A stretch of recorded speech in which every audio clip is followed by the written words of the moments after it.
End of the Day.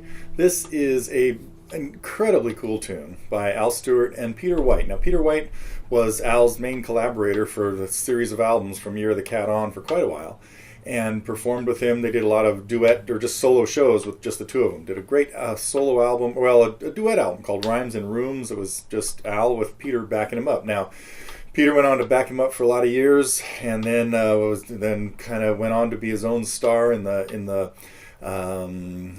what is that? The soft jazz world, the smooth jazz. That was the word. That was the word I was looking for.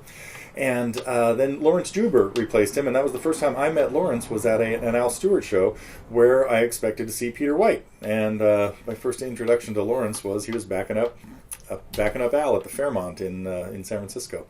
And Lawrence stuck around with him for a few years, and then he went off to do other things, and Al's next band became our good friend Dave Nachmanoff. And Dave and I recently played this song at camp, and we have videos of that around. It was a bit rough, but we just winged it. We never tried it together till we got up on stage. And there are a lot of really cool things about this song. I've been fortunate enough to play it with Al a couple of times, and as a matter of fact, it was the last song we played at one of the shows. And that was really fun because I worked on opens up with that.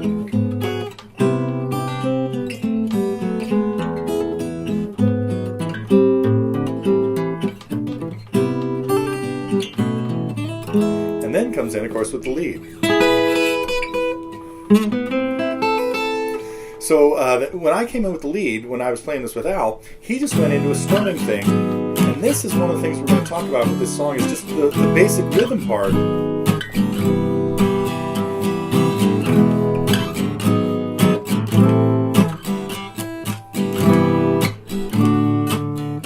And a few little variations of when chords you can need. So we're going to have kind of a relatively simple, as long as you can play bar chords and keep a steady strumming pattern going, we will have the campfire version of the rhythm guitar part, but we're also going to take a very extensive look at everything that you saw in my playthrough, the duet playthrough, where I was playing Peter's part. And Peter's part is very difficult from a lot of angles. It's got some very quick hammer-ons and pull-offs. Anyway, so we can live without all of those, but it's going to be. I think you're going to have a lot of fun playing this stuff or playing this song and playing along with Al. So the first thing we'll look at is the chords and the simple strumming version. Then we'll take a look at the elaborate introduction, and then we'll take a look at the whole lead too.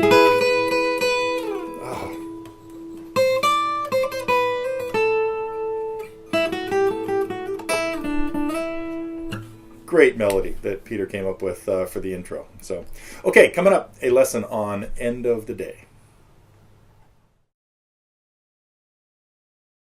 Well, the first thing I want to talk about is the chords that we're going to expect to see in here. Many of them are in the key of E, but there's some really unusual changes, and we won't go too far into the theory of why some of these things work.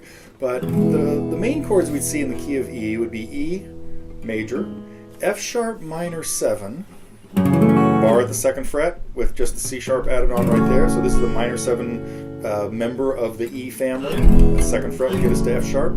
The 3rd chord in the key would be G sharp minor 7, and we're even going to use an A minor 7, which is a shift in modality that we're not. So the 2nd fret and the 4th fret and the 5th fret for our 3 minor 7 chords that we're going to see at one time or another. We're also going to see a D7 chord, and most of the D7s want to play in the C7 shape at the 3rd fret, moving a C chord, adding the 7th, moving it up. And when we strum that, we were going to try to not hit the 1st string, but if we get it, it's not going to matter too much. We're going to see a B minor 7.